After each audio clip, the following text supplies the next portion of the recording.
आत्मा चित्तं कलादीनां तत्त्वानां अविवेको माया मोहावरणात् सिद्धि मोहजयात् अनंत आभोगात् सहज विद्याजयः जागृत द्वितीयकरः। आत्मा चित्त है, कला आदि तत्वों का अविवेक की माया है। मोह आवरण से युक्त योगी को सिद्धियां तो फलित हो जाती हैं, लेकिन आत्मज्ञान नहीं होता है। स्थायी रूप से मोहजय होने पर सहज विद्या फलित होती है। ऐसे जागृत योगी को सारा जगत मेरी ही किरणों का स्फुरण है, ऐसा बोध होता है।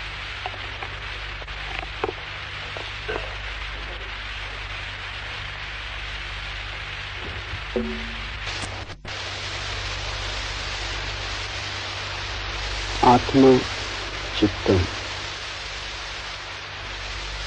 आत्मा चित्त है। यह सूत्र अति महत्वपूर्ण है। आत्मा चित्त है, यह सूत्र महत्वपूर्ण है। सागर में लहर दिखाई पड़ती है, लहर भी सागर है। लहर कितनी ही विक्षुब्ध हो, लहर कितनी ही सतह पर हो, उसके भीतर भी अनंत सागर। क्षुद्र भी विराट को अपने में लिए, कण में भी परमात्मा छिपा है। तुम कितने ही पागल हो गए हो, तुम्हारा मन कितना ही उद्विग्न हो, कितने ही रोग, कितनी ही व्याधियों ने तुम्हें घेरा हो, फिर भी तुम परमात्मा हो। इससे कोई भेद नहीं पड़ता कि तुम सोए हो, बेहोश हो। बेहोशी में भी परमात्मा ही तुम्हारे भीतर बेहोश है। सोए हुए भी परमात्मा ही तुम्हारे भीतर सो रहा है। इससे कोई अंतर नहीं पड़ता कि तुमने बहुत पाप किए, बहुत पापों का विचार किया है। वे विचार भी परमात्मा ही तुम्हारे भीतर कर रहा है। वे पाप भी परमात्मा के माध्यम से ही हुए हैं। आत्मा चित्तम का अर्थ है कि तुम्हारा चित्त तुम्हारी आत्मा की ही एक परिणति है। ये बहुत महत्वपूर्ण है, समझ लेना। अन्यथा तुम चित्त से लड़ना शुरू कर दोगे और जो भी चित्त से लड़ेगा वो हार जाएगा। विजय का मार्ग है चित्त को स्वीकार कर लेना कि वो भी परमात्मा का है। संघर्ष नहीं,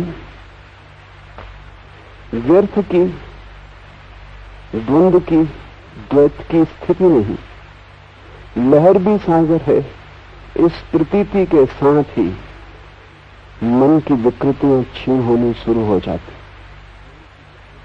जिस दिन भी तुम समझ पाओगे कि क्षुद्र में विराट छिपा है, क्षुद्र की क्षुद्रता खोनी शुरू हो जाएगी।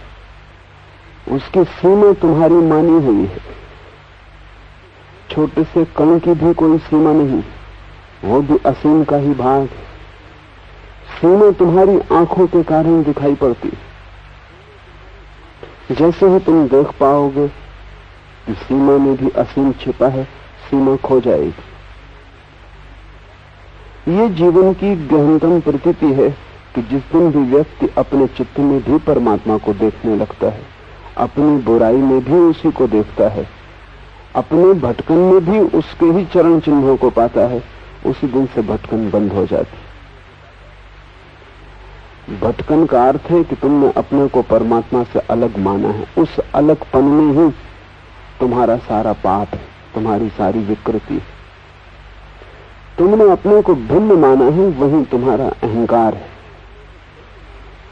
और ये बड़े आश्चर्य की बात है कि अहंकार के संबंध में पापी और पुण्यात्मा में रत्ती भर भी भेद नहीं होता।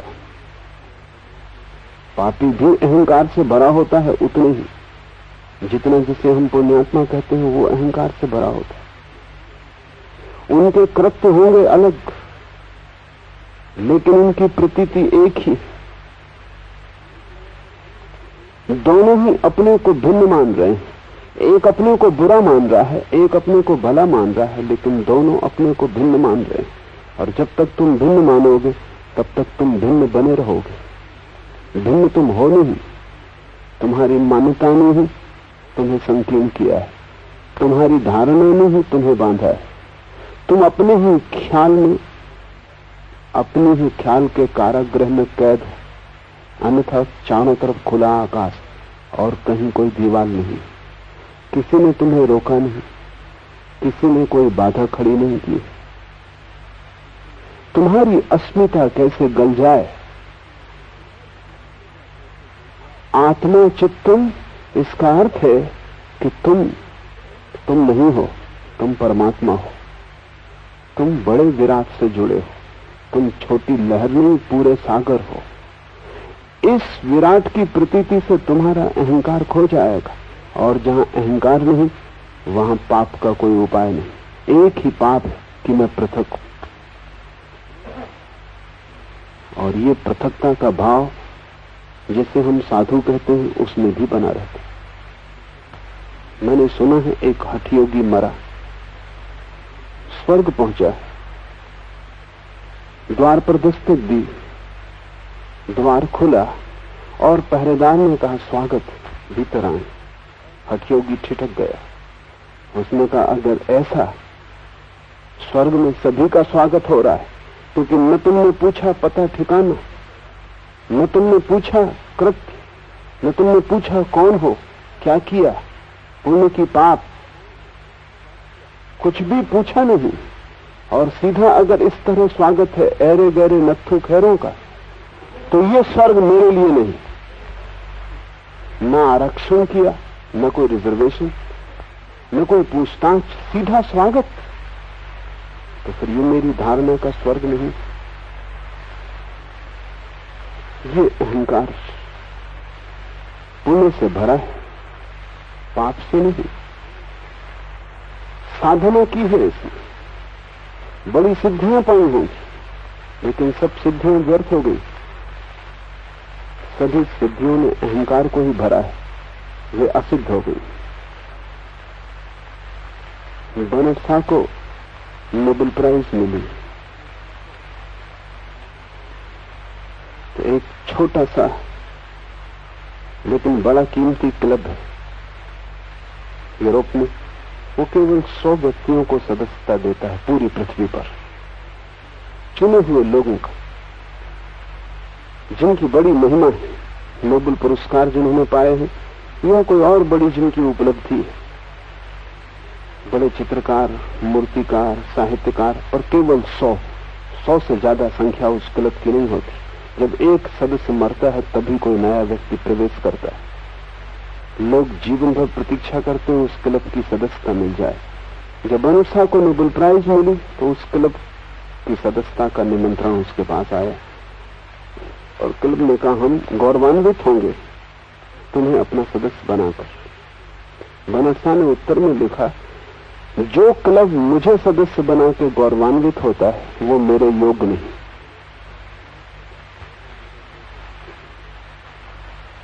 वो मुझसे कुछ नीचा है। मैं उस क्लब का सदस्य बनना चाहूंगा जो मुझे सदस्य बनाने को राजी न हो।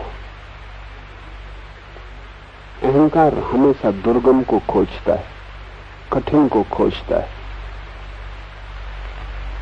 और जीवन बिल्कुल सरल है, इसलिए अहंकार जीवन से वंचित रह जाता है। और परमात्मा से सरल कुछ भी नहीं, इसलिए अहंकार उस द्वार पर जाता ही नहीं। वो द्वार खुला ही हुआ है, वहां स्वागत है ही, बिना पूछे कि तुम कौन हो।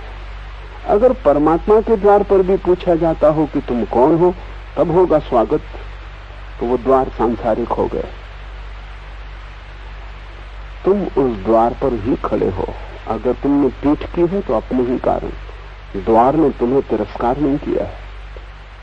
तुम अगर आंख बंद किए हो और द्वार तुम्हें नहीं दिखता तो अपने ही कारण, अन्यथा द्वार सदा खुला है और निमंत्रण सदा तुम्हारे लिए, स्वागत सदा वहां लिखा है। आत्मा चित्तम, इसका अर्थ है कि तुम अपने को पृथक मत मानना, कितने ही बुरे तुम हो। इसका यह अर्थ नहीं है कि तुम अपनी बुराई किए चले जाना। इसका यह अर्थ नहीं कि तुम बुरे बने रहना, तुम बने ही न रह सकोगे। मनुष्यविद कहते हैं कि व्यक्ति वैसा ही हो जाता है जैसा वो स्वयं को मानता है। मान्यता ही धीरे धीरे जीवन बन जाती। मनुष्यविद कहते हैं कि अगर आदमी बुरा भी हो तो भी उसे बुरा मत कहना, क्योंकि बुरा कहने से, बार बार पुनरुक्त करने से कि तुम बुरे हो, ये मंत्र बन जाता है। और अगर सब तरफ सभी लोग दोहराते हैं कि तुम बुरे हो, तो वो व्यक्ति भी भीतर दोहराने लगता है कि मैं बुरा हूं। न केवल वो दोहराता है, बल्कि जो सबकी अपेक्षा है उसको सिद्ध करने की कोशिश भी करता है।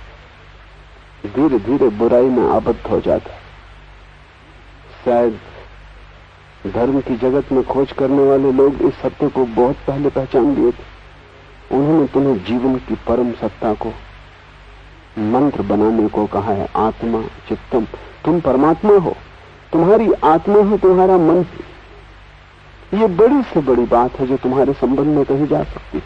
और अगर ये तुम्हारा मंत्र बन जाए और ये तुम्हारे जीवन में ओतप्रोत हो जाए, तुम्हारे रोए रोए में समा जाए इसकी झनकार, तो तुम धीरे धीरे पाओगे जो तुमने सोचा वो तुम होने लगे हो। जो तुमने ढूंढा भीतर वो तुम्हारे जीवन में आना शुरू हो गया है।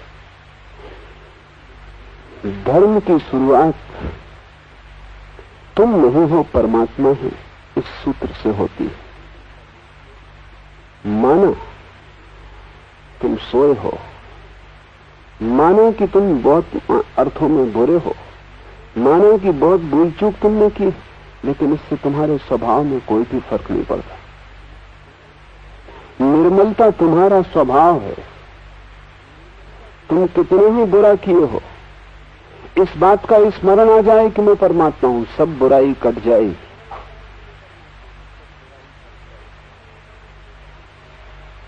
तुम्हें एक एक बुराई को अलग अलग काटना हो तो तुम वो भी कर सकते हो, तब जन्मों जन्मों तक बुराई ना कटेगी, क्योंकि अनंत है बुराई। और एक एक बुराई को जो काटने चलेगा वो कभी भी काट ना पाएगा, क्योंकि जब तुम एक बुराई काटते हो तब तुम 10 बुराइयां पैदा भी कर रहे हो। एक बुराई काटते हो, 99 बुराई तो तुम्हारे भीतर मौजूद है। वो तुम्हारी एक भलाई को भी रंग देंगी, उसे भी बुरा कर देंगी। इसलिए तुम पुण्य भी करते हो तो वो भी पाप जैसा हो जाता है। तुम अमृत भी छूते हो तो जहर हो जाता है, क्योंकि से सब बुराइयां उस पर टूट पड़ती हैं। तुम मंदिर भी बनाओ तो भी उससे विनम्रता नहीं आती, उससे अहंकार भरता है। और अहंकार के बड़े सूक्ष्म रास्ते, व्यर्थ से भी अहंकार भरता है। मुल्ला नसरुद्दीन के पास एक कुत्ता था। न उस कुत्ते की कोई नस्ल का ठिकाना था, न कोई ढंढोल, देखने में बस शक्ल कमजोर, हर समय डरा हुआ, भयभीत, पैर झुके हुए, शरीर दुर्बल, लेकिन नसरुद्दीन उसकी भी तारीफ आंका करता था। मैंने उससे पूछा, कुछ इस कुत्ते के संबंध में बताओ भी। नसरुद्दीन ने कहा, नाम उसने रखा था उसका अडोल्फ हिटलर। नसरुद्दीन ने कहा, हिटलर की नस्ल का भला कोई ठीक ठीक पता ना हो, लेकिन बड़ा कीमती जानवर है, और एक अजनबी कदम नहीं रख सकता घर के आसपास बिना हमें खबर हुए। हिटलर फौरन खबर देता। मैंने पूछा, क्या करता है तुम्हारा हिटलर, क्योंकि उसे देख के संदेह होता था कि वो कुछ कर सकेगा। भौंकता है, चिल्लाता है, चीखता है, काटता है, क्या करता है? नसरुद्दीन ने कहा ये नहीं, जब भी कोई अजनबी आता है हिटलर फौरन हमारे बिस्तर के नीचे आकर छिप जाता है। ऐसा कभी नहीं होता कि अजनबी आ जाए और हमें पता न हो, मगर उसका भी गुण गौरव। तुम्हारा अहंकार मुल्ला नसरुद्दीन के हिटलर जैसा है, न तो नस्ल का कोई पता। तुम्हें पता है तुम्हारा अहंकार कहां से पैदा हुआ? जो है ही नहीं वो पैदा कैसे होगा? वो भ्रांति, उसकी नस्ल का कोई पता नहीं हो सकता। तुम तो परमात्मा से पैदा हुए, तुम्हारा अहंकार कहां से पैदा हुआ? तो तुमने ही निर्मित कर लिया है। और कभी तुमने अपने अहंकार को गौर से देखा कि भला नाम तुम अडोल्फ हिटलर रख लिए हो? सभी सोचते हैं, लेकिन उसके पैर बिल्कुल झुके, दीनहीन। बड़े से बड़ा अहंकार भी दीनहीन होता है। क्यों? क्योंकि बड़े से बड़ा अहंकार भी नपुंसक होता है। उसमें कोई ऊर्जा तो होती नहीं, ऊर्जा तो आत्मा की है। ऊर्जा का स्रोत अलग है, इसलिए अहंकार को 24 घंटे संभालना पड़ता है। वो अपने पैर पर खड़ा भी नहीं रह सकता, उसे और पैर हमें उधार देने पड़ते हैं। कभी पद से हम सहारा देते हैं, कभी धन से सहारा देते हैं, कभी पुण्य से सहारा देते हैं, कुछ न बने तो पाप से सहारा देते हैं। कारागृह में जाके देखो, वहां लोग अपने पापों की झूठी चर्चा करते हैं जो उन्होंने कभी किए ही नहीं। जिसने एक आदमी को मारा वो कहता है कि मैंने सैकड़ों का सफाया कर दिया, क्योंकि कारागृह में अहंकार के बड़े होने का वही उपाय है। छोटे मोटे कैदी, छोटे मोटे आदमी, वहां बड़े कैदी जिन्होंने काफी उपद्रव किए, जिन पर एक आध धारा में मुकदमा चला है, उनकी कोई कीमत? जिन पर 10-25 धाराएं लगी, जिन पर 100-200 मुकदमे चल रहे हैं, जो रोज अदालत में हाजिर होते हैं, आज इस मुकदमे के लिए, कल उस मुकदमे के लिए। कारागृह में वही दादा गुरु। वहां आदमी झूठे पापों की भी बात करता है जो उसने कभी नहीं किए। पुण्य से भी, पाप से भी, धन से, पद से, हर चीज से अहंकार को तुम सहारा देते हो, तब भी वो खड़ा नहीं रह पाता, मौत उसे गिरा देती। क्योंकि जो नहीं है मौत उसी को मिटाएगी, जो है उसके मिटने का कोई भी उपाय नहीं। तुम तो बचोगे, लेकिन ध्यान रखना, जब मैं कहता हूं तुम बचोगे तो मैं उस तुम की बात कर रहा हूं जिसका तुम्हें कोई पता ही नहीं। जिसे तुम समझते हो तुम्हारा होना, वो तो नहीं बचेगा, वो तुम्हारा अहंकार मात्र है। तुम्हारा नाम, तुम्हारा रूप, तुम्हारा धन, तुम्हारी प्रतिष्ठा, तुम्हारी योग्यता, तुमने जो कमाया, वो कुछ भी ना बचेगा। उसको छोड़ के भी तुम अगर कुछ हो, अगर तुम्हें थोड़ी सी भी संधि रेखा उसकी मिलनी शुरू हो गई, जो तुम्हारी योग्यता से बाहर, जो तुमने कमाया नहीं, जिसे तुम लेकर ही पैदा हुए थे, जो पैदा होने के पहले भी तुम्हारे साथ था, वही केवल मृत्यु के बाद तुम्हारे साथ रहेगा। आत्मा चित्तम, वही आत्मा खोजने जैसी है। तुम्हारे चित्त में भी उसकी किरण है, अन्यथा चित्त भी नहीं चल सकेगा। पाप भी करोगे तो कौन करेगा? करने के लिए ऊर्जा चाहिए, वो ऊर्जा उसी से मिलती। तुम उस ऊर्जा का दुरुपयोग कर रहे हो, लेकिन दुरुपयोग को तुम सदुपयोग में न बदल सकोगे, क्योंकि दुरुपयोग का मूल कारण और जड़ अहंकार में एक ही पाप है, और वो है स्वयं को अस्तित्व से पृथक समझना। फिर सभी पाप उसके पीछे छाया की तरह चले आते। एक ही पुण्य, अस्तित्व के साथ स्वयं को एक समझ लेना, लहर सागर के साथ एक हो जाए। सभी पुण्य उसके पीछे अपने आप चले आते। आत्मा चित्त है। कला आदि तत्वों का अविवेक ही माया है। फिर माया क्या है? फिर इस चित्त पर अंधकार क्यों है? अगर आत्मा ही चित्त है तो कला आदि तत्वों का अविवेक। तुम्हें पता नहीं कि कौन तुम्हारे भीतर करता है,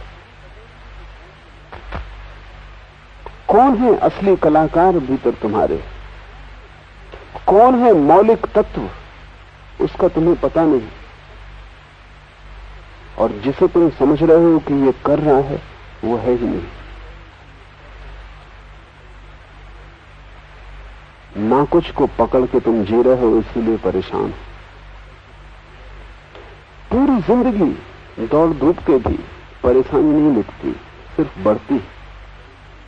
और पूरी जिंदगी श्रम करके भी आनंद की एक बूंद भी नहीं मिलती, सिर्फ दुख के पहाड़ बड़े हो जाते। फिर भी आदमी आखिरी दम तक व्यर्थ के पीछे दौड़ता रहता है। आखिर व्यर्थ में इतना रस क्यों है? समझने की कोशिश करें। व्यर्थ की एक खूबी है। एक आदमी ने एक नया बंगला खरीदा,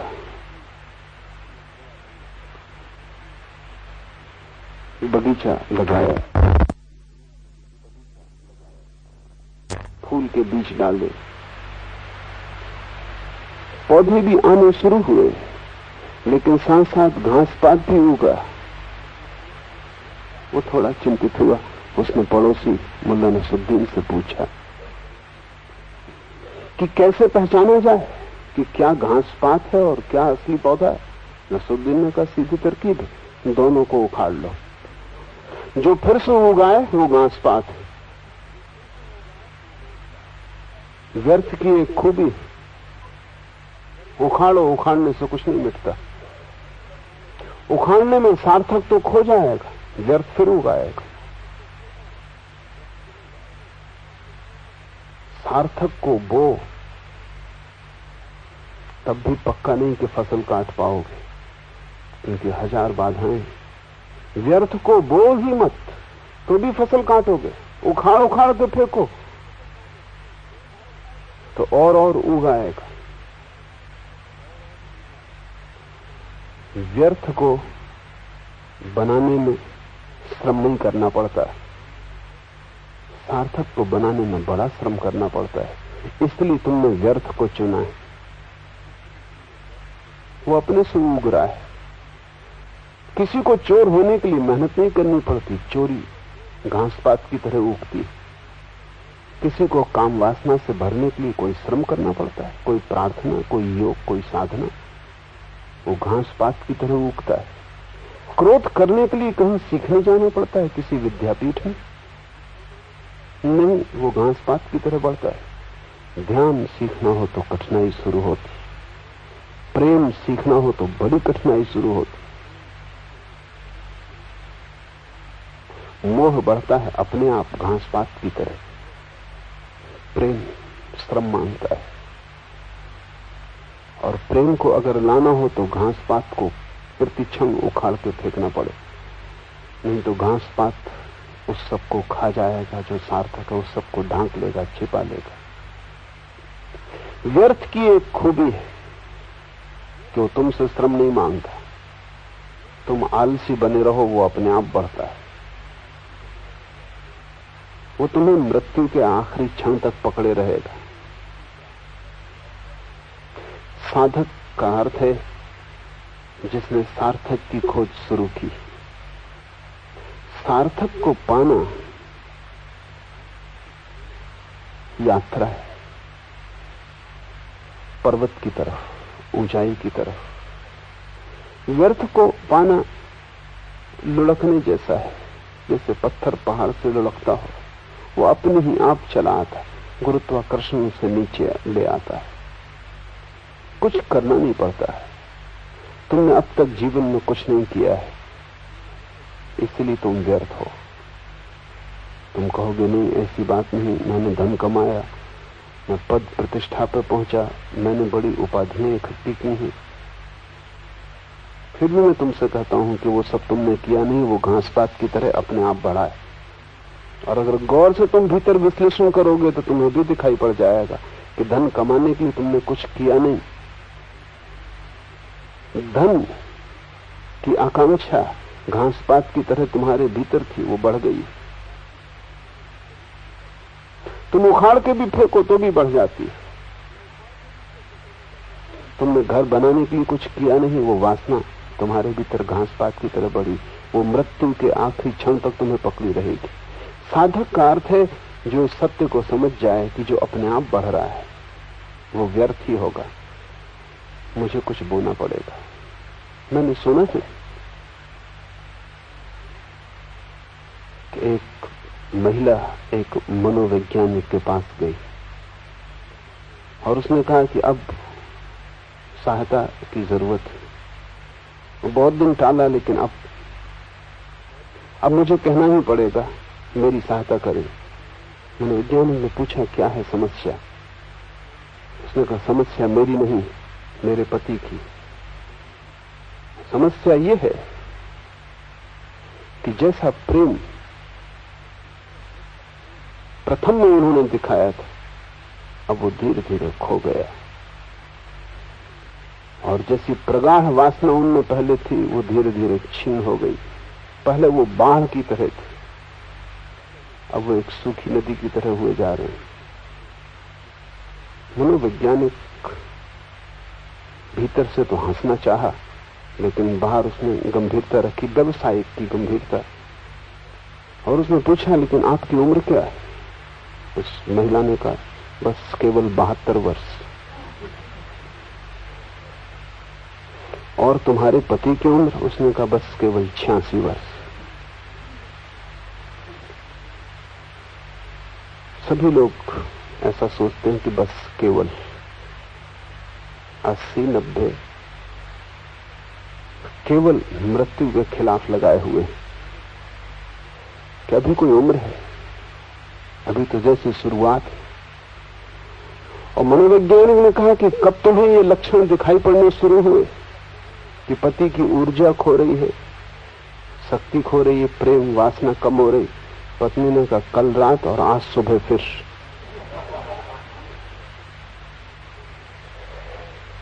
अंतिम मरते क्षण तक कचरा ही पकड़े रखता है, क्योंकि उसके लिए कुछ करने की जरूरत नहीं, वो अपने से उग रहा है। मेरे पास लोग आते हैं, वो कहते हैं ध्यान करते हैं, छूट जाता है, 2 दिन चलता है फिर बंद हो जाता है। ऐसा वासना के साथ नहीं होता, ऐसा क्रोध के साथ नहीं होता। तुम कभी भूल के भी नहीं छोड़ पाते, उसे तुम पकड़े ही रहते हो। मामला क्या है? ध्यान कर के छूट जाता है, 2 दिन करते हैं फिर भूल जाते हैं, फिर 4-6 महीने में याद आती। प्रार्थना कर के छूट जाती। और क्रोध और लोभ और काम और मोह, एक तथ्य को समझने की कोशिश करो, क्योंकि ध्यान तुम्हें करना पड़ता है, इसलिए छूट जाता है। वो बीज हैं जो बोने पड़ते हैं, उन्हें संभालना पड़ेगा। और ये सब कचरा अपने आप उगता है। जो भी अपने आप चल रहा है उसे व्यर्थ समझना है। और जब तक तुम उसी में जीते रहोगे तब तक तुम्हें कुछ भी न मिलेगा। तब मौत के समय तुम पाओगे तुम खाली हाथ आए और खाली हाथ जा रहे हो। और ये अविवेक ही माया है, ये मूर्छा, ये भेद न कर पाना कि क्या सार्थक है क्या व्यर्थ। शंकर ने सार्थक और व्यर्थ के विवेक को ही ज्ञान कहा है। जीवन में ये दिखाई पड़ जाए कि ये सार्थक और ये व्यर्थ, वहां दोनों है, वहां घास पात भी है, फूल के पौधे भी हैं। तुम्हें ही जीवन के अनुभव से तय करना पड़ेगा क्या सार्थक है। सार्थक पर दृष्टि आ जाए तो ब्रह्म पर दृष्टि आ गई, और व्यर्थ पर दृष्टि लगी रहे तो माया में भटकन। न तुम्हें पता है कि तुम कौन हो, न तुम्हें पता है तुम किस दिशा में जा रहे हो, न तुम्हें पता है तुम कहां से आ रहे हो, तुम बस रास्ते के किनारे के कचरे से उलझे हुए हो। राह के किनारे को तुमने घर बना लिया है और इतनी चिंताओं से तुम भरे हो उस व्यर्थ के कचरे के कारण जो तुम्हारे बिना ही उगता रहा है। तुम्हें उस संबंध में चिंतित होने का कोई भी प्रयोजन नहीं। अविवेक माया है। अविवेक का अर्थ है भेद न कर पाना, डिस्क्रिमिनेशन का अभाव, ये तय न कर पाना कि क्या हीरा है और क्या पत्थर है। जीवन के जौहरी बनना होगा। जीवन के जौहरी बनने से ही विवेक पैदा होता है। तुम्हारे पास जीवन है और तुम खोजो, और इसको मैं खोज की कसौटी कहता हूं कि जो अपने आप चल रहा है उसे तुम व्यर्थ जानना, और जो तुम्हारे चलने से भी नहीं चलता है उसे तुम सार्थक जानना। ये कसौटी है। और जिस दिन तुम्हारे जीवन में वो चलने लगे जिसे तुम चलाना चाहते थे और जिसका चलना मुश्किल था, उस दिन समझना कि फूल आएंगे। और जिस दिन उसका उगना बंद हो जाए जो अपने आप उगता था, समझना माया समाप्त हुई। मोह आवरण से युक्त योगी को सिद्धियां तो फलित हो जाती हैं, लेकिन आत्मज्ञान नहीं होता।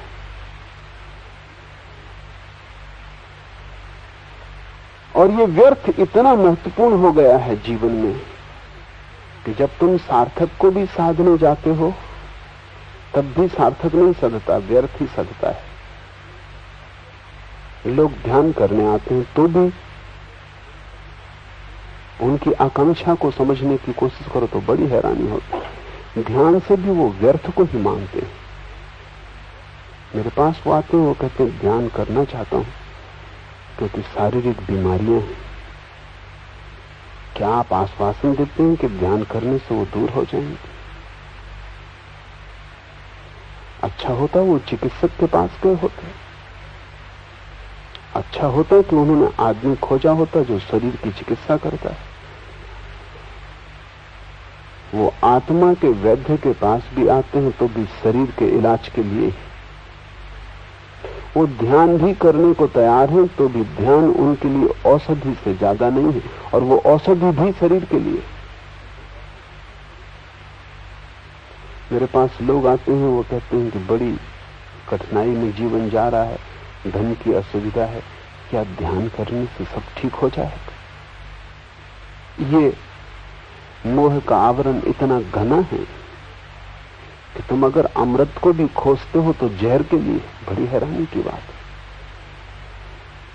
तुम चाहते तो अमृत हो लेकिन उससे आत्महत्या करना चाहते हो। अब अमृत से कोई आत्महत्या नहीं होती। अमृत पिया कि तुम अमर हो जाओगे, लेकिन तुम अमृत की तलाश में आते हो तो भी तुम्हारा लक्ष्य आत्महत्या का है। धन या देह, संसार का कोई न कोई अंग, वही तुम धर्म से भी पूरा करना चाहते हो।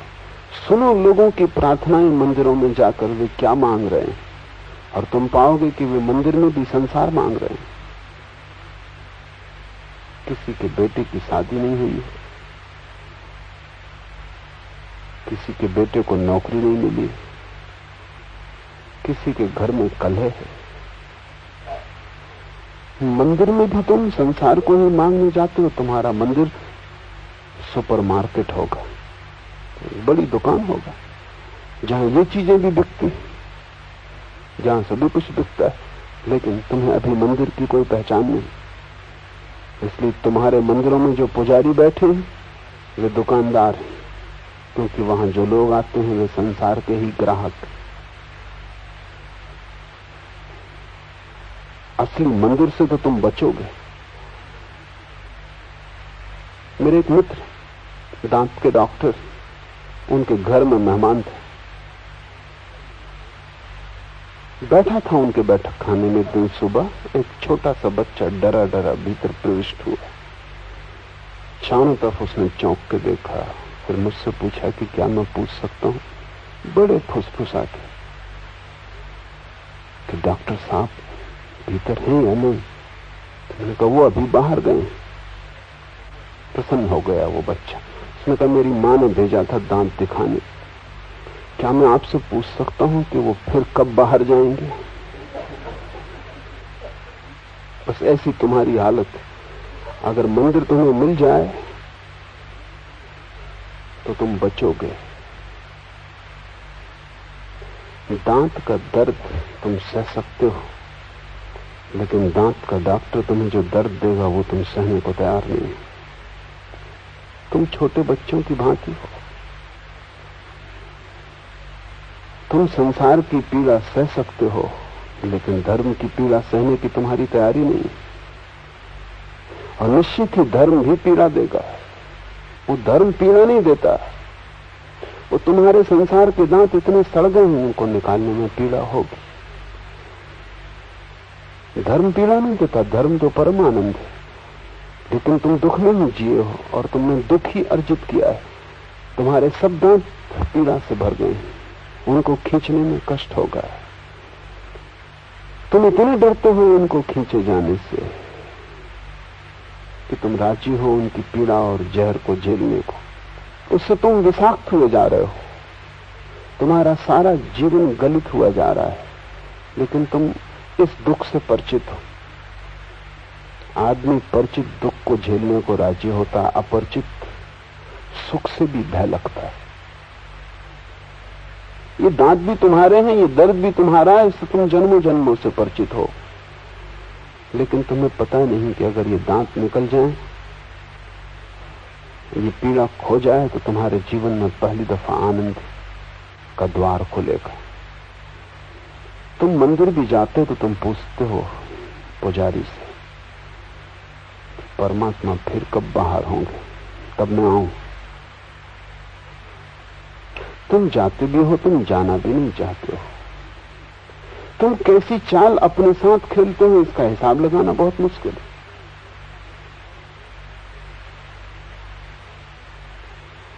निरंतर तुम्हें देख के, तुम्हारी समस्याओं को देख के मैं इस नतीजे पर पहुंचा हूं कि तुम्हारी एक ही मात्र समस्या है कि तुम ठीक से यही नहीं समझ पा रहे हो कि तुम क्या करना चाहते हो।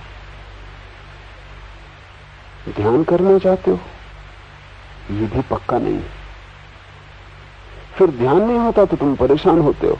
लेकिन जो करने का तुम्हारा पक्का ही नहीं हो, वो तुम पूरे पूरे भाव से करोगे नहीं, आधे आधे भाव से करोगे। और आधे आधे भाव से जीवन में कुछ भी नहीं होता। व्यर्थ तो बिना भाव के भी चलता है, उसमें तुम्हें कुछ भी लगाने की जरूरत नहीं, उसकी अपनी ही गति है। लेकिन सार्थक में जीवन को डालना पड़ता है, दांव पर लगाना होता है। ये सूत्र कहता है, मोह आवरण से युक्त योगी को सिद्धियां तो फलित हो जाती है, लेकिन आत्मज्ञान नहीं होता। मोह का आवरण इतना घना है कि अगर तुम धर्म की तरफ भी जाते हो तो तुम चमत्कार खोजते हो। वहां भी अगर बुद्ध खड़े हो तुम न पहचान सकोगे, तुम सत्य साईं बाबा को पहचानोगे। अगर बुद्ध और सत्य साईं बाबा दोनों खड़े हो तो तुम सत्य साईं बाबा के पास जाओगे, बुद्ध के पास नहीं। क्योंकि बुद्ध ऐसी मूर्खता न करेंगे कि तुम्हें ताबीज दें, हाथ से राख गिराएं। बुद्ध कोई मदारी नहीं है, लेकिन तुम मदारियों की तलाश में हो। तुम चमत्कार से प्रभावित होते हो क्योंकि तुम्हारी गहरी आकांक्षा, वासना परमात्मा की नहीं, तुम्हारी गहरी वासना संसार की। जहां तुम चमत्कार देखते हो वहां लगता है कि यहां कोई गुरु है, यहां आशा बंधती है कि वासना पूरी होगी। जो गुरु हाथ से ताबीज निकाल सकता है वो चाहे तो कोहनूर भी निकाल सकता है। बस गुरु के चरणों में सेवा में लग जाने की जरूरत है। आज नहीं कल कोहनूर भी निकलेगा। क्या फर्क पड़ता है, गुरु को ताबीज निकाला, कोहनूर भी निकल सकता है। कोहनूर की तुम्हारी आकांक्षा है। कोहनूर के लिए छोटे छोटे लोग ही नहीं, बड़े से बड़े लोग भी चोर होने को तैयार है।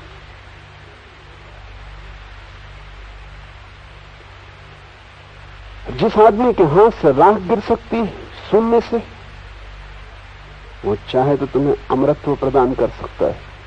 बस केवल गुरु सेवा की जरूरत है। नहीं, बुद्ध से तुम वंचित रह जाओगे, क्योंकि वहां कोई चमत्कार घटित नहीं होता। जहां सारी वासना समाप्त हो गई, वहां तुम्हारी किसी वासना को तृप्त करने का भी कोई सवाल नहीं। बुद्ध के पास तो महानतम चमत्कार, आखिरी चमत्कार घटित होता है, निर्वासना का प्रकाश है वहां, लेकिन तुम्हारी वासना से भरी आंखें वो न देख पाएंगी। बुद्ध को तुम तभी देख पाओगे, तभी समझ पाओगे, उनके चरणों में तुम तभी झुक पाओगे जब सच में ही संसार की व्यर्थता तुम्हें दिखाई पड़ गई हो, मोह का आवरण टूट गया हो। मोह एक नशा है, जैसे नशे में डूबा हुआ कोई आदमी चलता है, डगमगाता है, पक्का पता भी नहीं कहां जा रहा है, क्यों जा रहा है, चलता है बेहोशी में। ऐसे तुम चलते रहे हो। कितना ही तुम संभालो अपने पैरों को, इससे कोई फर्क नहीं पड़ता। सभी शराबी संभालने की कोशिश करते। तुम अपने को भला धोखा दे लो, दूसरों को कोई धोखा नहीं हो पाता।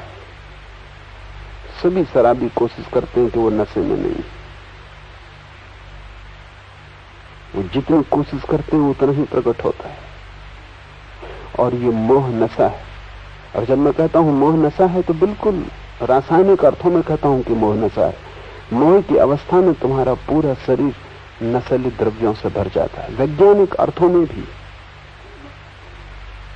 जब तुम किसी एक स्त्री के प्रेम में गिरते हो, तो तुम्हारा पूरे शरीर का खून विशेष रासायनिक द्रव्यों से भर जाता है। वे द्रव्य वही जो भंग में, गांजे में, LSD में।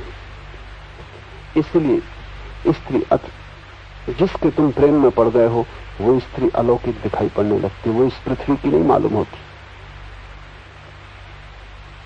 जिस पुरुष के तुम प्रेम में पड़ जाओ, वो पुरुष इस लोक का नहीं मालूम पड़ता है।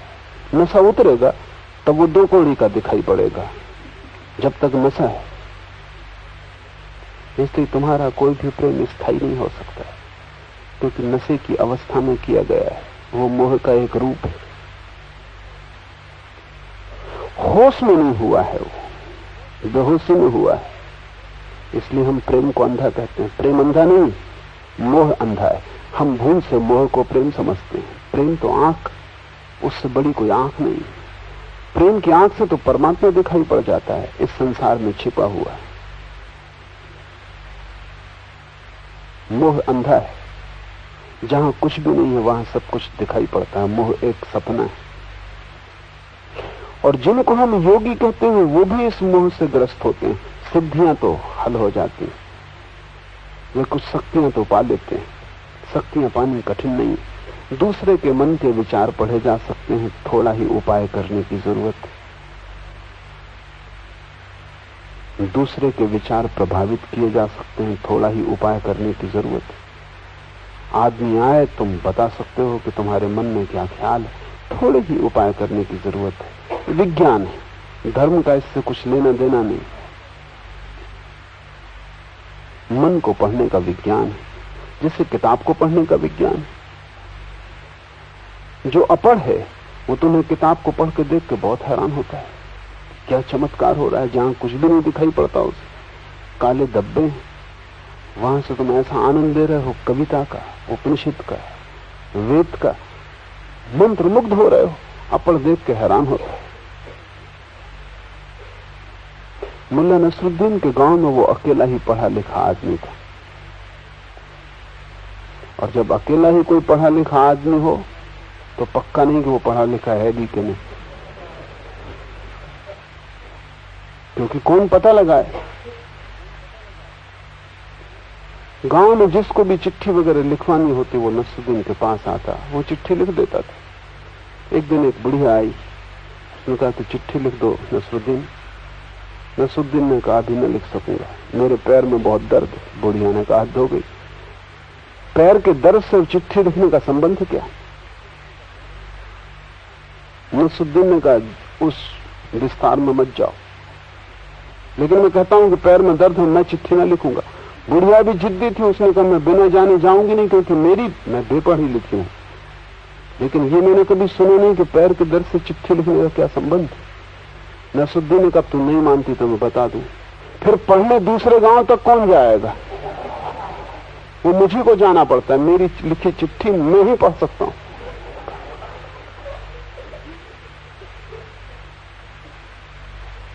अभी मेरे पैर में दर्द है, मैं लिखने वाला नहीं। गैर पढ़ा लिखा आदमी किताब में खोए आदमी को देख के चमत्कृत होता है, लेकिन पढ़ना सीखा जा सकता है, उसकी कला है।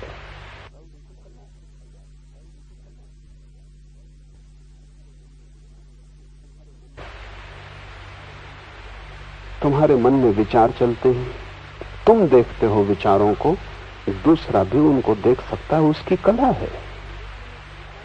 लेकिन उस विचारों को देखने की कला का धर्म से कोई भी संबंध नहीं। न किताब को पढ़ने की कला से धर्म का कोई संबंध है, न दूसरे के मन को पढ़ने की कला से धर्म का कोई संबंध है। जादूगर सीख लेते हैं, वे कोई सिद्ध पुरुष नहीं, लेकिन तुम बहुत चमत्कृत होगे। तुम गए किसी साधु के पास और उसने कहा कि आओ, तुम्हारा नाम लिया, तुम्हारे गांव का पता बताया और कहा कि तुम्हारे घर के बगल में एक नीम का झाड़ है। तुम दीवाने हो गए। लेकिन साधु को नीम के झाड़ से क्या लेना, तुम्हारे गांव से क्या लेना, तुम्हारे नाम से क्या मतलब? साधु तो वो है जिसे पता चल गया है कि किसी का कोई नाम नहीं, रूप नहीं, किसी का कोई गांव नहीं। ये गांव, नाम, रूप सब संसार के हिस्से हैं। तुम संसारी हो। वो साधु भी तुम्हें प्रभावित कर रहा है क्योंकि वो तुमसे गहरे संसार में, उसने और भी कला सीख ली। तुम्हारे बिना बताए वो बोलता है, वो तुम्हें प्रभावित करना चाहता है। ध्यान रखो, जब तक तुम दूसरे को प्रभावित करना चाहते हो तब तक तुम अहंकार से ग्रस्त हो। आत्मा किसी को प्रभावित करना नहीं चाहती। दूसरे को प्रभावित करने में सार भी क्या है, क्या अर्थ है? पानी पे बनाए हुई लकीरों जैसा है। क्या होगा? मुझे 10,000 लोग प्रभावित हों कि 10 करोड़ लोग प्रभावित हों, इससे होगा क्या? उनको प्रभावित करके मैं क्या पालूंगा?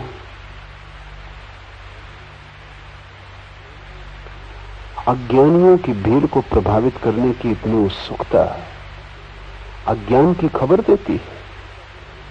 तो राजनेता दूसरों को प्रभावित करने में उत्सुक होता है, समझ में आता है, लेकिन धार्मिक व्यक्ति क्यों दूसरों को प्रभावित करने में उत्सुक होगा?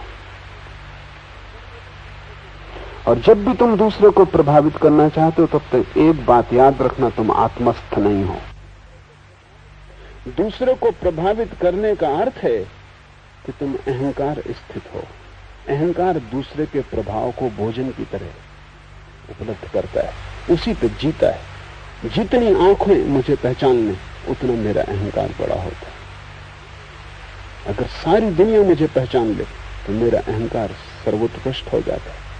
कोई मुझे ना पहचाने, गांव से निकलूं, सड़क से गुजरूं, कोई देखे ना, कोई रिकॉग्निशन नहीं, कोई प्रतिभिज्ञा नहीं, किसी की आंख में झलक ना आए, लोग ऐसा जैसे कि मैं हूं ही नहीं, बस वहां अहंकार को चोट है।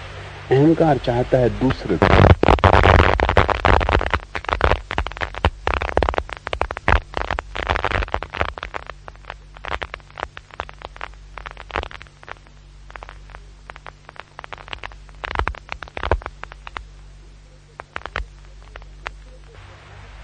दूसरे को प्रभावित करने का अर्थ है कि तुम अहंकार स्थित हो। अहंकार दूसरे के प्रभाव को भोजन की तरह उपलब्ध करता है, उसी पे जीता है। जितनी आंखें मुझे पहचान लें उतना मेरा अहंकार बड़ा होता है। अगर सारी दुनिया मुझे पहचान ले तो मेरा अहंकार सर्वोत्कृष्ट हो जाता है। कोई मुझे ना पहचाने, गांव से निकलूं, सड़क से गुजरूं, कोई देखे ना, कोई रिकॉग्निशन नहीं, कोई प्रतिभिज्ञा नहीं, किसी की आंख में झलक ना आए, लोग ऐसा जैसे कि मैं हूं ही नहीं, बस वहां अहंकार को चोट है। अहंकार चाहता है दूसरे ध्यान दें। ये बड़े मजे की बात है। अहंकार ध्यान नहीं करना चाहता, दूसरे उस पर ध्यान करें, सारी दुनिया उसकी तरफ देखे, वो केंद्र हो जाए। धार्मिक व्यक्ति दूसरा मेरी तरफ देखे इसकी फिक्र नहीं करता, मैं अपनी तरफ देखूं, क्योंकि अंततः वही मेरे साथ जाएगा। ये तो बच्चों की बात हुई, बच्चे खुश होते हैं कि दूसरे उनकी प्रशंसा करें, सर्टिफिकेट घर लेके आते हैं तो नाचते कूदते आते हैं। लेकिन बुढ़ापे में भी तुम सर्टिफिकेट मांग रहे हो, तब तुमने जिंदगी गंवा दी। सिद्धि की आकांक्षा दूसरों को प्रभावित करने में धार्मिक व्यक्ति की वो आकांक्षा नहीं, वही तो संसारिक का स्वभाव है। ये सूत्र कहता है, मोह आवरण से युक्त योगी को सिद्धियां तो फलित हो जाती, लेकिन आत्मज्ञान नहीं होता।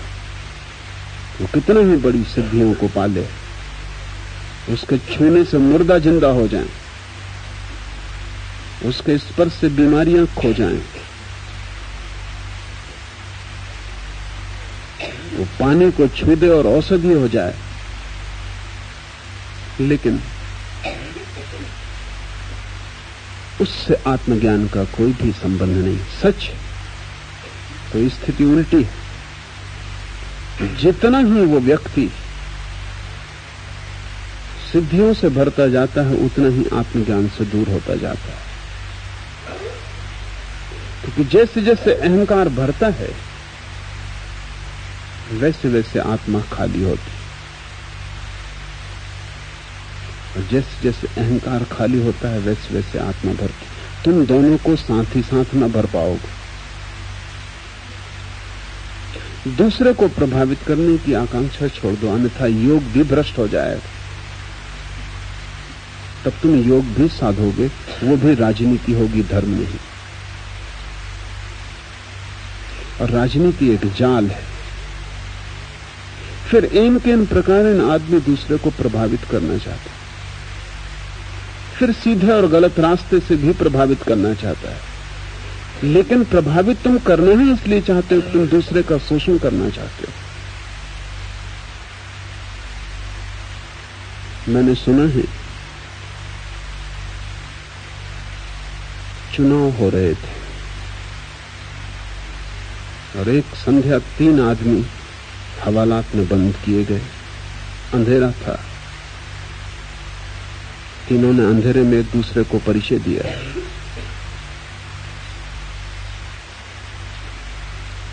पहले व्यक्ति ने कहा, मैं हूं सरदार संत सिंह, मैं सरदार सिरफोड़ सिंह के लिए काम कर रहा था। दूसरे ने कहा, गजब हो गए, मैं हूं सरदार शैतान सिंह, मैं सरदार सिरफोड़ सिंह के विरोध में काम कर रहा था। तीसरे ने कहा, वाह गुरु जी की फतेह, वाह गुरु जी का खालसा, हद हो गई, मैं खुद सरदार सिरफोड़ सिंह। नेता, अनुयायी, पक्ष के विपक्ष के सभी कारागृहों के योग्य, वही उनकी ठीक जगह जहां उन्हें होना चाहिए।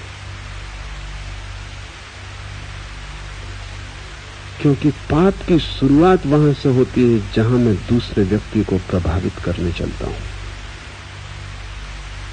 क्योंकि अहंकार न शुभ जानता न अशुभ। अहंकार सिर्फ अपने को भरना जानता है।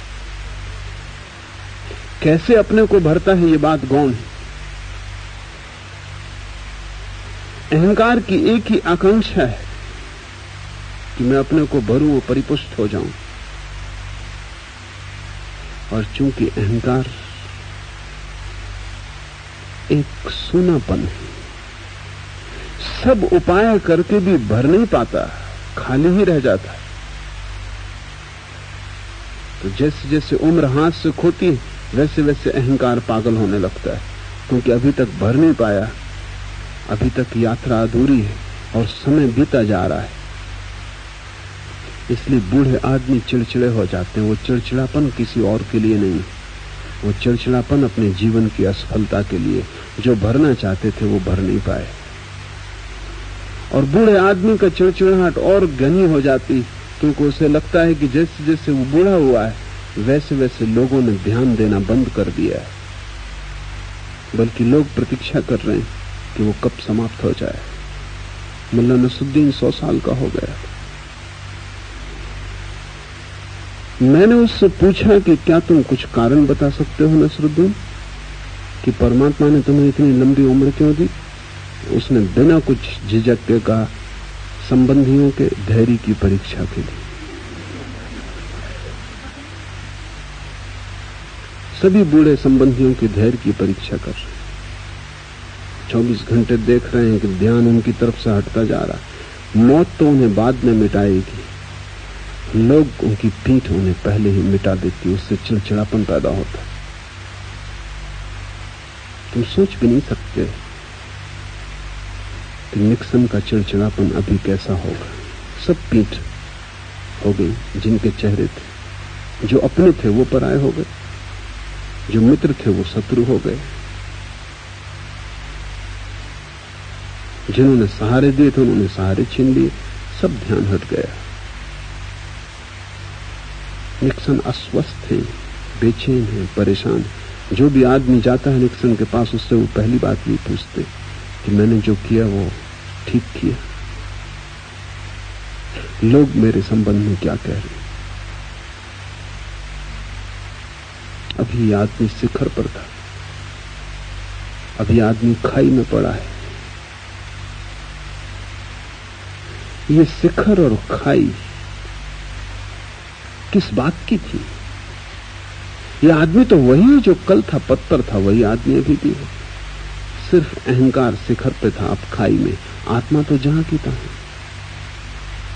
काश इस आदमी को उसकी याद आ जाए जिसका न कोई शिखर होता, न कोई खाई होती, न कोई हार होती, न जीत होती, जिसको लोग देखें तो ठीक, न देखें तो ठीक, जिसमें कोई फर्क नहीं पड़ता, जो एक रस। उस एक रसता का अनुभव तुम्हें तभी होगा जब तुम लोगों का ध्यान मांगना बंद कर दो, ये भिखमंगापन बंद करो। सिद्धियों से क्या होगा? लोग तुम्हें चमत्कारी कहेंगे, लाखों की भीड़ इकट्ठी होगी, लेकिन लाखों मूढ़ों को इकट्ठा करके क्या सिद्ध होता है कि तुम इन लाखों मूढ़ों के ध्यान के केंद्र हो? तुम महामूढ़ हो।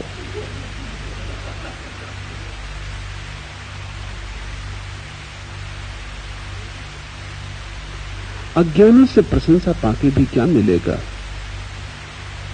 जिससे खुद ज्ञान नहीं मिल सका उसकी प्रशंसा मांग के तुम क्या करोगे?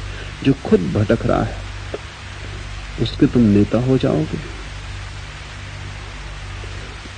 उसके सम्मान का कितना मूल्य है?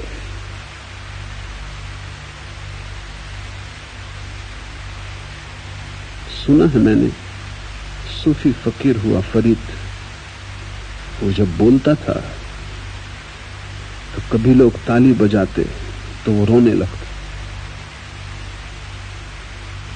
एक दिन उसके शिष्यों ने पूछा, हद हो गई, लोग ताली बजाते तुम रोते किस लिए?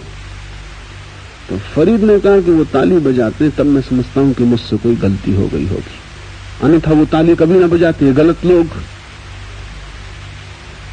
जब वो न ताली बजाते न उनकी समझ में आता, तभी मैं समझता हूं कि मैं कुछ ठीक बात कह रहा हूं। आखिर गलत आदमी की ताली का मूल्य क्या है? तुम किसके सामने अपने को सिद्ध करना चाह रहे हो? अगर तुम इस संसार के सामने अपने को सिद्ध करना चाह रहे हो तो तुम ना समझो की प्रशंसा के लिए आतुर हो, तुम अभी ना समझो। और अगर तुम सोचते हो कि परमात्मा के सामने तुम अपने को सिद्ध करना चाह रहे हो कि मैं सिद्ध हूं, तो तुम और महा ना समझो, क्योंकि उसके सामने तो विनम्रता चाहिए, वहां तो अहंकार काम ना करेगा, वहां तो तुम मिट के जाओगे तो ही स्वीकार पाओगे। वहां तुम अकड़ लेके गए तो तुम्हारी अकड़ ही बाधा हो जाएगी। इसलिए तथाकथित सिद्ध परमात्मा तक नहीं पहुंच पाते, परम सिद्धियां उनकी हो जाती, लेकिन असली सिद्धि चूक जाती। वो असली सिद्धि है आत्मज्ञान। क्यों आत्मज्ञान चूक जाता है? क्योंकि सिद्धि भी दूसरे की तरफ देख रही है, अपनी तरफ नहीं। अगर कोई भी ना हो दुनिया में, तुम अकेले हो, तो तुम सिद्धियां चाहोगे? तुम चाहोगे कि पानी को छू औषधि हो जाए, मरीज को छू स्वस्थ हो जाए, मुर्दे को छू जिंदा हो जाए, कोई भी ना हो पृथ्वी पर, तुम अकेले हो, तो तुम ये सिद्धियां चाहोगे? तुम कहोगे क्या करेंगे? देखने वाले ही ना रहे। देखने वाले के लिए सिद्धियां हैं, दूसरे पर तुम्हारा ध्यान है, तब तक तुम्हारा अपने पर ध्यान नहीं आ सकता। और आत्मज्ञान तो उसे फलित होता है जो दूसरे की तरफ से आंखें अपनी तरफ मोड़ लेता है। स्थायी रूप से मोह जय होने पर सहज विद्या फलित होती है। स्थायी रूप से मोह जय होने पर सहज विद्या फलित होती है। मोह को जय करना है। मोह का क्या अर्थ है? मोह का अर्थ है दूसरे के बिना मैं न जी सकूंगा, दूसरा मेरा केंद्र है। तुमने बच्चों की कहानियां पढ़ी होंगी जिनमें कोई राजा होता है और जिसके प्राण किसी पक्षी में, तोते में, मैना में बंद होते। तुम उस राजा को मारो, न मार पाओगे। गोली आर पार निकल जाएगी, राजा जिंदा रहेगा। तीर छिद जाएगा हृदय में, राजा मरेगा नहीं। जहर पिला दो, कोई असर न होगा, राजा जीवित रहेगा। तुम्हें पता लगाना पड़ेगा उस तोते का, मैना का, जिसमें उसके प्राण बंद। उसे तुम मरोड़ दो, उसकी गर्दन तोड़ दो, इधर राजा मर जाएगा। ये बच्चों की कहानियां बड़ी अर्थपूर्ण है, बूढ़ों के भी समझने योग्य। मोह का अर्थ है तुम अपने में नहीं जीते, किसी और चीज में जीते। समझो किसी का मोह तिजोड़ी में, तुम उसकी गर्दन मरोड़ दो, वो ना मरेगा। तुम तिजोड़ी लूट लो, वो मर गए। उनके प्राण तिजोड़ी में थे, उनका बैंक बैलेंस खो जाए, वो मर गए। उन्हें तुम मारो, वो मरने वाले नहीं। जहर पिलाओ, वो जिंदा रहेंगे।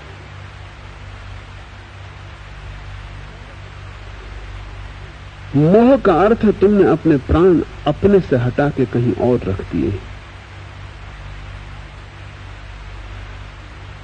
किसी ने अपने बेटे में रख दिए हैं, किसी ने अपनी पत्नी में रख दिए हैं, किसी ने धन में रख दिए हैं, किसी ने पद में रख दिए, लेकिन प्राण कहीं और रख दिए हैं। जहां होना चाहिए प्राण वहां नहीं। तुम्हारे भीतर प्राण नहीं धड़क रहा है, कहीं और धड़क रहा है।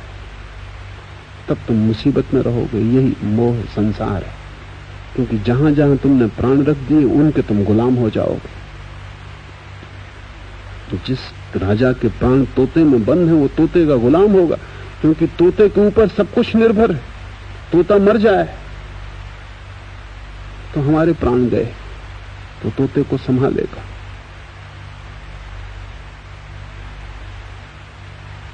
मैंने सुना है एक सम्राट एक बार एक ज्योतिषी पर बहुत नाराज हो गया, क्योंकि ज्योतिषी ने उसके प्रधानमंत्री की भविष्यवाणी की और कहा कि ये कल मर जाएगा। और कल प्रधानमंत्री मर भी गया। राजा बहुत चिंतित हुआ और उसे ये शक भी पकड़ा कि ये भी हो सकता है कि ये प्रधानमंत्री इसके कहने के कारण मर गया। इस पे भाव इतना गहरा हो गया, इसकी बात का प्रभाव इतना हो गया कि मर गया। और अभी झंझट का आदमी, ये अगर मुझसे भी कह दे कि कल तुम मर जाओगे तो बचना बहुत मुश्किल, क्योंकि खुद ही इस पे प्रभाव पड़ेगा मुझ पर। उसने ज्योतिषी को कारागृह में डाल दिया। ज्योतिषी ने पूछा कि क्यों? सम्राट ने कहा कि तुम खतरनाक हो। मुझे लगता है कि ये भविष्यवाणी के कारण नहीं मरा, मरने वाला था इसलिए नहीं मरा। तुमने कहा, ये बात उसके मन में बैठ गई, वो सम्मोहित हो गया और मर गया। तुम खतरनाक हो। उस ज्योतिषी ने कहा, इसके पहले कि तुम मुझे कारागृह में डालो, मैं एक बात तुम्हें बता दूं, तुम्हारा भविष्य भी मैंने निकाला हुआ है। सम्राट ने बहुत चाहा कि वो भविष्य न सुने, लेकिन ज्योतिषी बोल ही गया। सम्राट ने कहा चुप, लेकिन ज्योतिषी ने कहा चुप रहने का कोई उपाय नहीं। जिस दिन मैं मरूंगा उसके 3 दिन बाद तुम मरोगे। बस अब मुसीबत हो गई। उस ज्योतिषी को महल में रखना पड़ा। उसकी बड़ी सेवा, चिंता, उसके राजा हाथ पैर दबाता, क्योंकि वो जिस दिन मरा 3 दिन बाद जहां तुम अपने प्राण रख दोगे उसकी तुम सेवा में लग जाओगे। लोगों को देखो तिजोरी के पास कैसे जाते, बिल्कुल हाथ जोड़े जैसे मंदिर के पास जाते। तिजोरी पर लाभ शुभ, श्री गणेशाय नमः। तिजोरी भगवान, उसकी वो पूजा करते। दिवाली के दिन पागलों को देखो, सब अपने अपने तिजोरी की पूजा कर। वहां उनके प्राण किस भाव से वे करते हैं, वो भाव देखने जैसे। दुकानदार हर साल अपने खाता बही शुरू करता है तो स्वस्तिक बनाता है, लाभ शुभ लिखता है, श्री गणेशाय नमः लिखता है। तुम्हें पता है कि गणेश की इतनी स्तुति वो क्यों करता है? ये गणेश पुराने उपद्रवी है। पुरानी कथा है कि गणेश विघ्न के देवता हैं। दिखते भी ढंग से कि उपद्रवी होना चाहिए। एक तो खोपड़ी अपनी नहीं, जिसके पास अपनी खोपड़ी नहीं वो आदमी पागल है। उससे तुम कुछ भी असंभव वो कर सकता है। ढंढौल उनका देखो, संदिग्ध है। चूहे पर सवार, ये चूहा तर्क कतरनी की तरह काटता है। तर्क कभी भी भरोसे योग्य नहीं है। तर्क जहां भी जाएगा वहां विघ्न उपस्थित करेगा। जिसके जीवन में तर्क घुस जाएगा उसके जीवन में उपद्रव आ जाएंगे, अराजकता आ जाएगी, सब शांति खो जाएगी। तो गणेश पुराने देवता हैं विघ्न के। जहां भी कहीं कुछ शुभ हो रहा हो वो मौजूद हो जाते थे। तो लोग उनसे डरने लगे। डरने के कारण पहले उनको हाथ जोड़ लेते हैं कि आप कृपा करके आप कृपा रखना, बाकी हम सब संभाल लेंगे।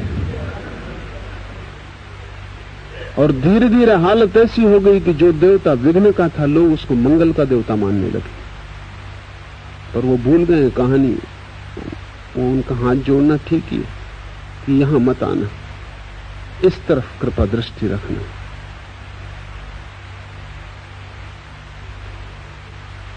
देखें तिजोरी के पास किस भाव से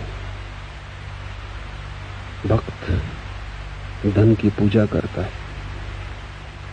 मोह का आवरण का अर्थ होता है तुम्हारी आत्मा कहीं और बंद है।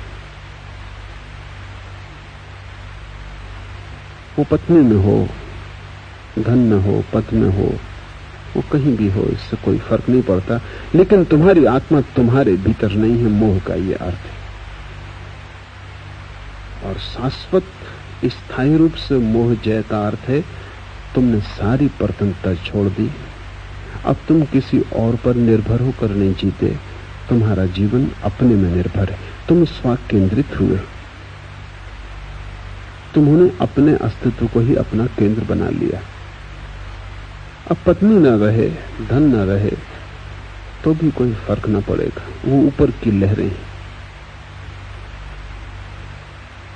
तो भी तुम उद्विग्न न हो जाओगे।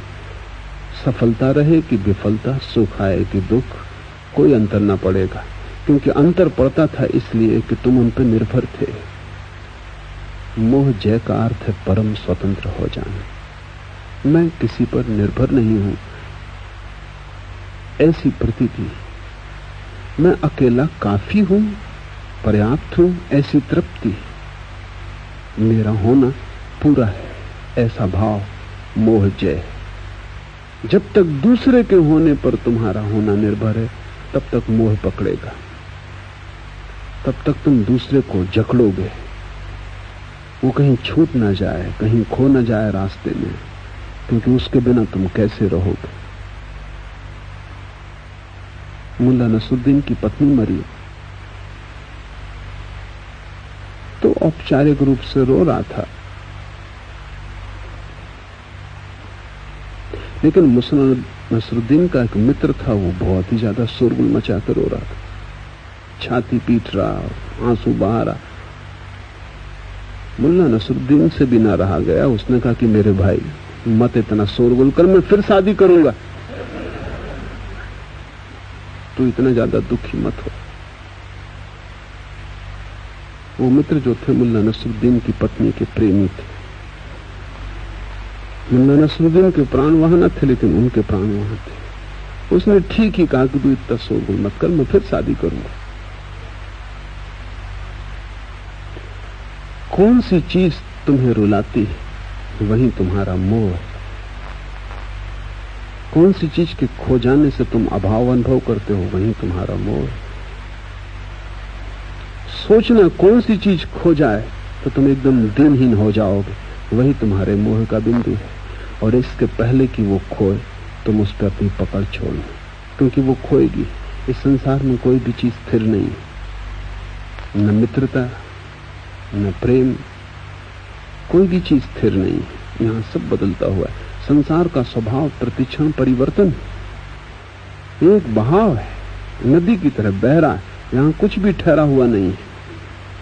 तुम लाख उपाय करो तो भी कुछ ठहरा हुआ नहीं हो सकता। तुम्हारे उपाय के कारण ही तुम परेशान हो। जो सदा चल रहा है उसको तुम ठहराना चाहते हो, जो बह रहा है तुम उसे रोकना चाहते हो, जमाना चाहते हो, वो जमने वाला नहीं, वो उसका स्वभाव नहीं।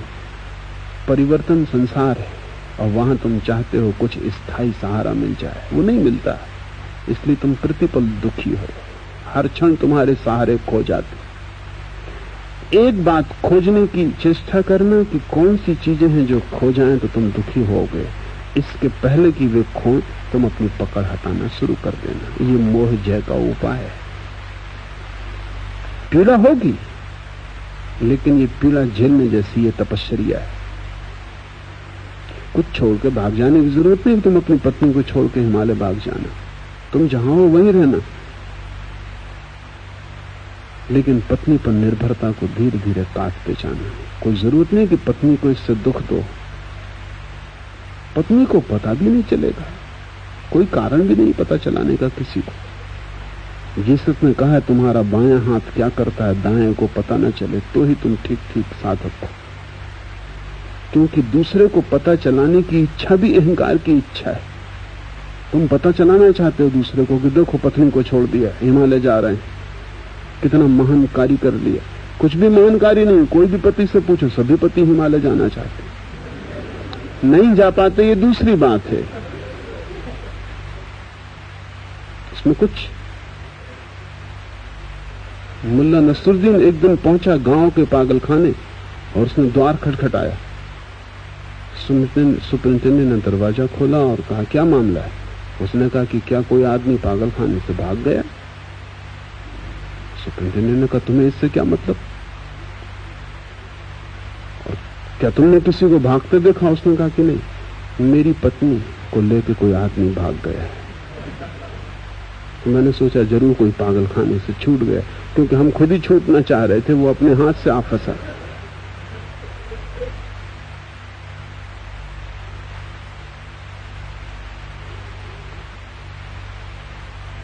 पतियों से पूछो, संसार में जो खड़ा है उसके दुख का कोई अंत नहीं है। भाग नहीं सकता क्योंकि उसे कहीं सुख दूसरी जगह दिखाई भी नहीं पड़ता कहां जाए, और जहां जाएगा संसार से साथ ही होगा। और फिर बड़ी आकांक्षाओं से इस जगह को उसने बनाया है, और अब इतने बनाने के बाद तोड़ना मुश्किल है। पूरी जिंदगी व्यर्थ होती है। मोह की खोज करना, जिन चीजों के बिना तुम न रह सको उनके बिना धीरे धीरे रहने की भीतरी चेष्टा करना, और एक ऐसी स्थिति बना लेना कि अगर वे सब भी खो जाएं तो भी तुम्हारे भीतर कोई कंपन न होगा, तो मोह जय हुई। और ये हो सकता है, ये हुआ है, एक को हुआ है, सभी को हो सकता है।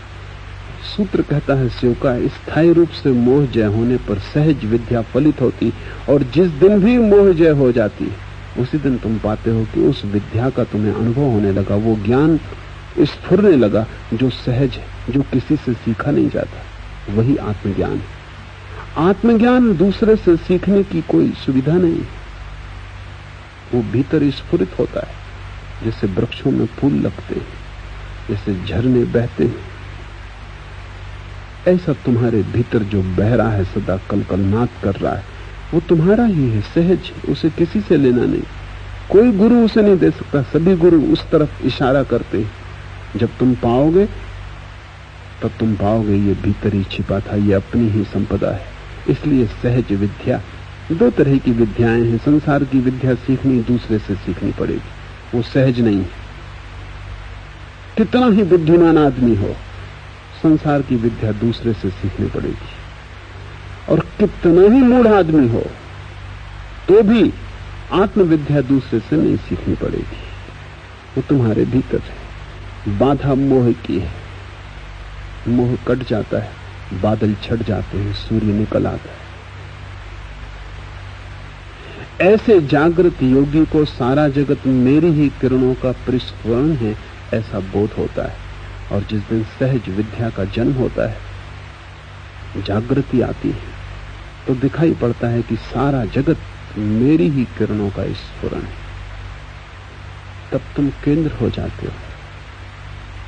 तुम बहुत चाहते थे कि सारे जगत के केंद्र हो जाओ, अहंकार के सहारे वो नहीं हो पाया, हर बार हारे, और अहंकार खोते ही तुम केंद्र हो जाते। तुम जिसे पाना चाहते हो वो तुम्हें मिल जाएगा, लेकिन तुम गलत दिशा में खोज रहे हो। तुम भ्रांत मार्ग पर चल रहे हो। तुम जो पाना चाहते हो वो मिल सकता है, लेकिन जिसके सहारे तुम पाना चाहते हो उसके सहारे नहीं मिल सकता। तुमने गलत साथी चुना है, तुमने वाहन गलत चुन लिया है। अहंकार से तुम कभी विश्व के केंद्र न बन पाओगे, और निरअहंकार व्यक्ति तत्क्षण विश्व का केंद्र बन जाता है। बुद्धत्व प्रकट होता है बोधि वृक्ष के नीचे, सारी दुनिया परिधि हो जाती है, सारा जगत परिधि हो जाता है, बुद्धत्व केंद्र हो जाता है। सारा जगत फिर मेरा ही फैलाव, फिर सभी किरणें मेरी, सारा जीवन मेरा है। लेकिन ये मेरा तभी फलित होता है जब मैं नहीं बचता, यही जटिलता है। जब तक मैं है तब तक तुम कितने ही बड़ा कर लो मेरे के फैलाव को, कितना ही बड़ा साम्राज्य बना लो, तुम धोखा दे रहे हो। काफी जल चुके हो, अनेक जन्मों में भटक चुके हो, फिर भी सजग नहीं। मैंने सुना मुल्ला नसरुद्दीन एक दिन हवाई जहाज में सवार हुआ, अपनी कुर्सी पे बैठते उसने परिचारिका को बुलाया और कहा कि सुनो, तेल, पानी, हवा, पेट्रोल सब ठीक ठाक है ना? उस परिचारिका ने कहा कि तुम अपनी जगह शांति से बैठो, ये तुम्हारा काम नहीं, ये हमारी चिंता है। नसरुद्दीन ने कहा फिर बीच में उतर के धक्का देने के लिए मत कहना। मुझे किसी ने बताया तो मैंने नसरुद्दीन को पूछा कि ऐसी बात घटी? उसने कहा घटी। दूध का जला छाछ भी फूंक फूंक के पीता है, बस का चला हवाई जहाज में भी चिंता रखता है, लेकिन बीच में उतर के धक्का न देना पड़े। तुम बहुत बार जल चुके हो,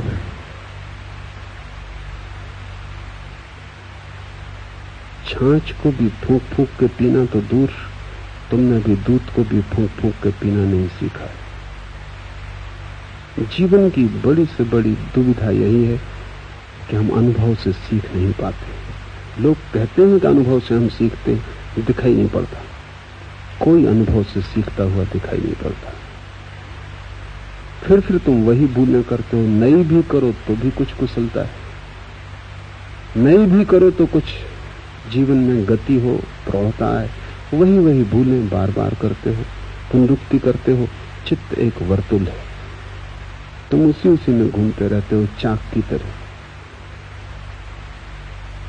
और वो चाक चलता है तुम्हारी मोह से। मोह को तोड़ो, चाक रुक जाएगा। चाक के रुकते ही तुम पाओगे तुम केंद्र हो। तुम्हें केंद्र बनने की जरूरत नहीं है, तुम हो। तुम्हें परमात्मा बनने की आवश्यकता नहीं है, तुम हो ही। इसलिए वो विद्या सहज है। ऐसे जागृत योगी को सारा जगत मेरी ही किरणों का स्फुरन है, ऐसा बोध होता है।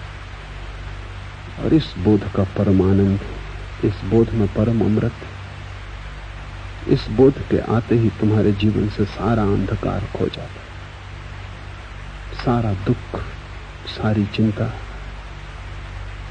तुम एक हर्षोन्माद से भर जाते, एक मस्ती, एक गीत का जन्म होता है तुम्हारे जीवन में।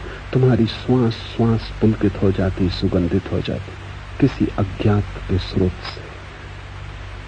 वो सहज विद्या है, कोई शास्त्र उसे सिखा नहीं सकता, कोई गुरु उसे सिखा नहीं सकता, लेकिन गुरु तुम्हें बाधाएं हटाने में सहयोगी हो सकता है। इस बात को ठीक से ख्याल में ले लेना। उस परम विद्या को सीखने का कोई उपाय नहीं, लेकिन उस परम विद्या के मार्ग में जो जो बाधाएं हैं उनको दूर करने का उपाय सीखना पड़ता है। ध्यान से वो परम संपदा नहीं मिलेगी, ध्यान से केवल दरवाजे की चाबी मिलेगी, ध्यान से केवल दरवाजा खुलेगा। वो परम संपदा तुम्हारे भीतर, तुम ही हो वह तत्वमसि, वह ब्रह्म तुम ही हो। सब उपाय बाधाएं हटाने के लिए, मार्ग के पत्थर हट जाएं। मंजिल तुम अपने साथ लिए चल रहे हो। सहज है ब्रह्म, कठिनाई है तुम्हारे मोह के कारण। कठिनाई ये नहीं है कि ब्रह्म को मिलने में देर है, कठिनाई ये कि संसार को तुमने इतने जोर से पकड़ा है कि जितनी देर तुम छोड़ने में लगा दोगे उतनी ही देर उसके मिलने में हो जाएगी। इस क्षण छोड़ सकते हो, इसी क्षण उपलब्धि है।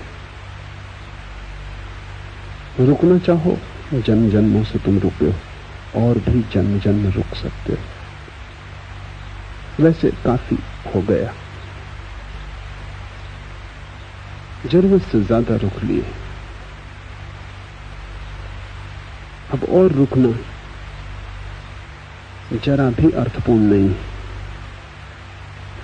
समय पक गया है और संसार के वृक्ष से तुम्हें गिर जाना चाहिए।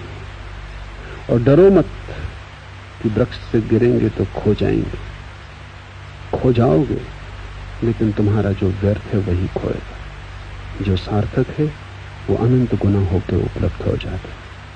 आज इतना ही।